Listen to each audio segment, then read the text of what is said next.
एक समय की बात है। माधवगढ़ नामक राज्य में एक महान प्रतापी राजा विजय प्रताप शासन करता था। उस राजा के 7 बेटे थे। सातों के सातों शूरवीर योद्धा थे, लेकिन उनमें सबसे छोटा लड़का बहुत ही अनोखा था, जिसका नाम था देवराज। देवराज हष्ट-पुष्ट होने के साथ साथ सुंदर भी था। जहां सब भाई भात खाते, वहीं वह केवल मांस खाता था। उसे बचपन से ही शिकार करना पसंद था। हाथ में हमेशा धनुष बाण लिए जंगल में घूमता रहता। देवराज राजा विजय प्रताप का सबसे चहेता राजकुमार था। देवराज भी अपने पिता की कोई भी बात टाल नहीं सकता था। कई वर्ष पहले ही राजा की पत्नी का निधन हो गया था। पत्नी के निधन हो जाने से राजा थोड़ा परेशान सा रहता था। एक दिन की बात है, राजा का महलों में मन नहीं लग रहा था, तो अकेले ही घोड़े पर सवार होकर शिकार खेलने के लिए महलों से निकल गया। चलते चलते एक अत्यंत घने जंगल में पहुंच गया। राजा को घूमते घूमते अधिक समय हो गया तो उसे प्यास लगी। अब वह पानी की तलाश में इधर उधर भटकने लगा। थोड़ी दूर चलकर उसे एक सरोवर दिखाई दिया। घोड़े से उतरकर राजा ने सरोवर से पानी पिया। पानी पीकर जैसे ही चलने को हुआ, अचानक उसकी नजर सरोवर के दूसरे किनारे पर पड़ी। यह नजारा देख राजा की सांसें थम सी गईं। उसने देखा कि सरोवर के दूसरे किनारे पर एक अनुपम सुंदरी एक कन्या बैठी थी। उसका खुला आंचल पानी में भींगा हुआ था। सरोवर के पानी में अपने पैर डालकर वह ख्यालों में खोई हुई थी। उसकी तलवार की धार जैसी तीखी नाक, कमल की पंखुड़ियों जैसी कोमल आंखें, गुलाब जैसे गाल आभा से दमक रहे थे। ऐसी रूपवती कन्या को देखकर राजा का मन डोल गया। अब तो राजा उसे पाने की चाह में सरोवर के उस तरफ जाने को हुआ। तभी अचानक राजा ने देखा कि वहां पर कोई नहीं है। राजा ने चारों तरफ नजर दौड़ाई, लेकिन वह कन्या कहीं नहीं दिखी। निराश मन से राजा अपने महलों की तरफ चल देता है, लेकिन उस कन्या का रूप राजा को बार बार विचलित कर रहा था। चलते चलते राजा को रास्ते में एक साधु मिलता है। राजा ने साधु को प्रणाम किया।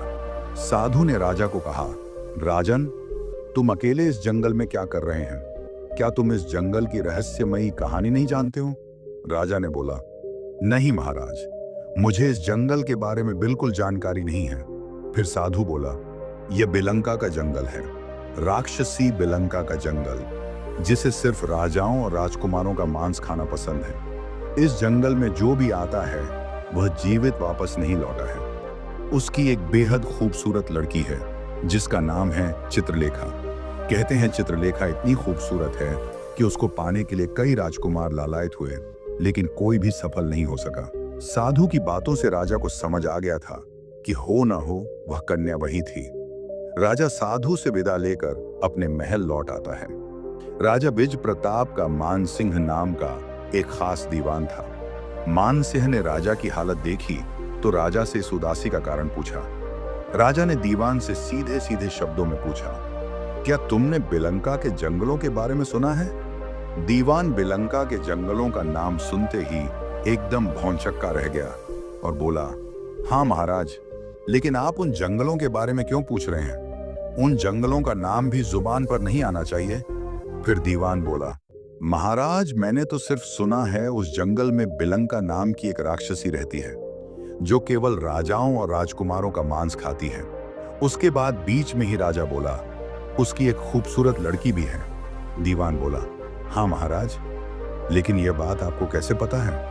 फिर राजा बोला, आज मैं शिकार के लिए जंगल में गया था तो मुझे एक सरोवर के किनारे उस खूबसूरत कन्या के दर्शन हुए, लेकिन एक पल में ही ना जाने वह कहां चली गई। मैंने उसे बहुत ढूंढा, लेकिन मुझे नहीं मिली। उसके बाद मुझे एक साधु मिला। साधु ने उस जंगल के बारे में मुझे बताया।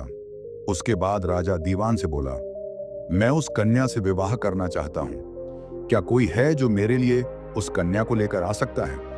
दीवान ने कुछ सोचकर कहा, महाराज, ये काम तो आपका छोटा लड़का देवराज ही कर सकता है। महाराज, उसके सिवा यह काम और कोई नहीं कर सकता है। उसके बाद राजा ने दीवान से कहा, तुम देवराज को सारी कहानी बताओ और उसे बिलंका के जंगलों में भेजो, और कहना यह राजा का आदेश है, और यह भी बोलना कि अगर उस कन्या को लिए बिना वापस आया तो मुझे अपनी शकल मत दिखाना। दीवान देवराज के पास गया और जैसे राजा ने कहा उसने देवराज से बोल दिया। देवराज अपने पिता की आज्ञा अनुसार घोड़े पर सवार होकर अपने साथ धनुष, बाण और तलवार लेकर निकल जाता है।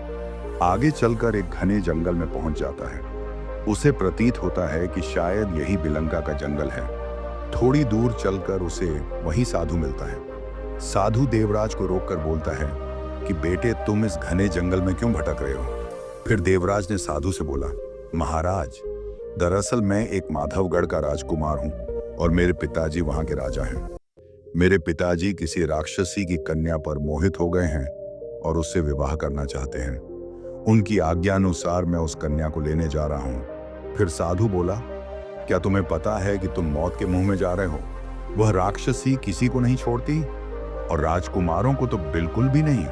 उसके बाद देवराज ने कहा, महाराज, क्या आप थोड़ा मुझे बता सकते हो कि उस राक्षसी का वध कैसे हो सकता है? साधु बोला, उस राक्षसी के बारे में आज तक कोई नहीं जान पाया है कि उसका वध कैसे हो सकता है, लेकिन हाँ, उसकी लड़की को जरूर पता है। अगर तुम उसकी लड़की को अपने प्रेम जाल में फंसा सकते हो तो तुम्हें उस राक्षसी को मारना आसान हो जाएगा। फिर देवराज बोला, महाराज, मैं पूरी कोशिश करूंगा, और यह कहकर वहां से चल देता है।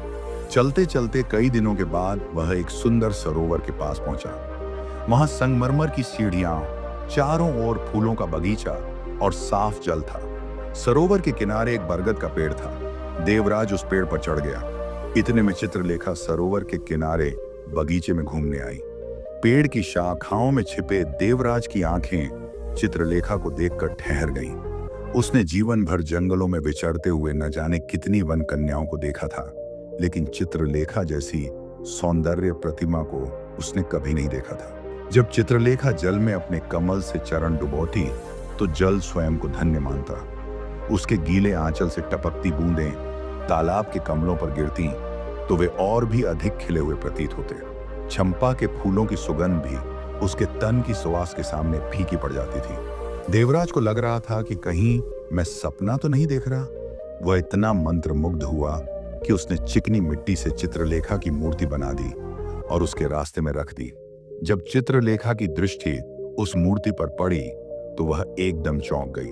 वह जानती थी कि यह किसी अनदेखे हाथ की कृति है जो उसे कहीं से निहार रहा है।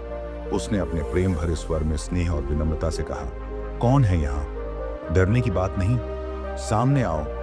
देवराज कुछ क्षण रुका और फिर पेड़ से नीचे कूद पड़ा। जब चित्रलेखा की आंखें उससे मिली तो वह स्तब्ध रह गई। उसने अब तक जिन राजकुमारों को देखा था वे सभी कोमल और श्रृंगार प्रिय थे, लेकिन यह पुरुष अलग था, मजबूत, कठोर, आत्मविश्वास से भरा हुआ। उसके सामने खड़ा योद्धा किसी देवता से कम नहीं था। चित्रलेखा ने अपने होंठों पर एक रहस्यमयी मुस्कान भरकर धीरे से देवराज से कहा, क्या तुम्हें यहाँ आने से पहले डर नहीं लगा?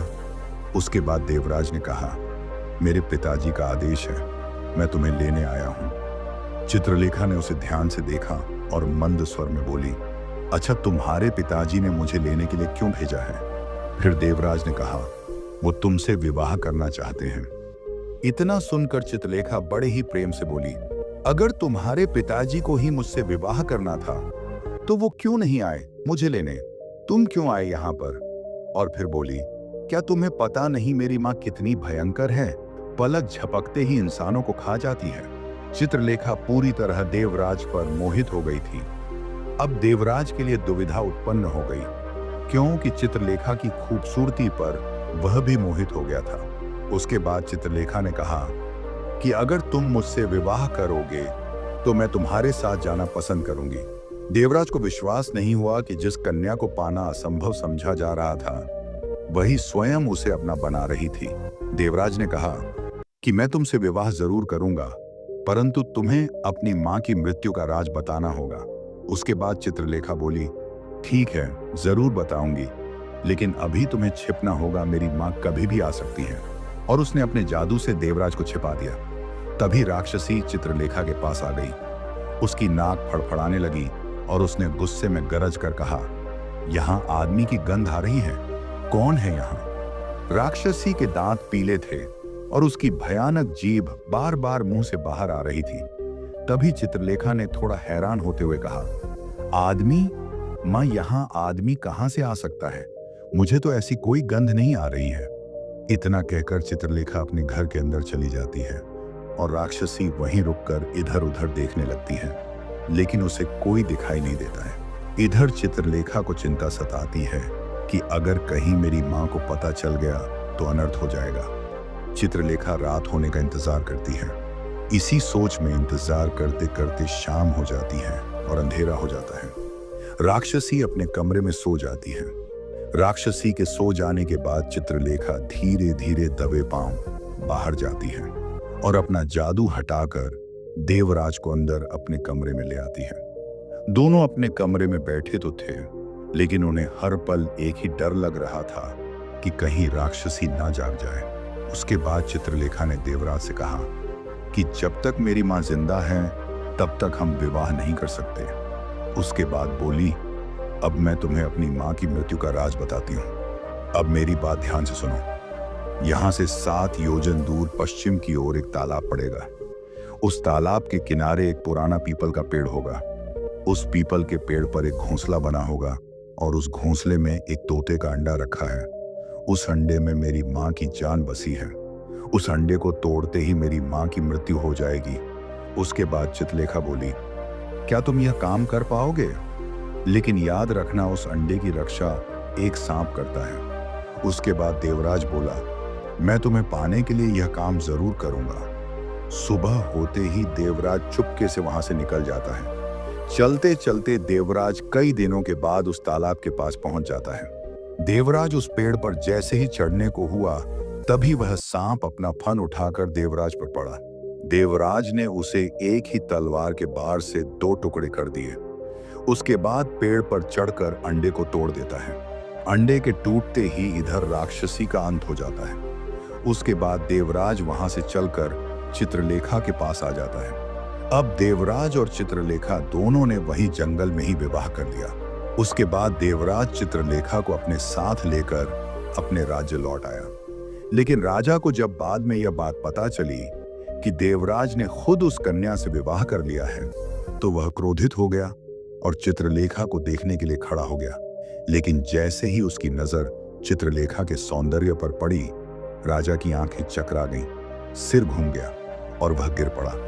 राजा की वहीं पर मृत्यु हो गई। इसके बाद देवराज और चित्रलेखा राजा और रानी बनकर रहने लगे। दोनों ने राज्य का शासन संभाला और सुखपूर्वक रहने लगे।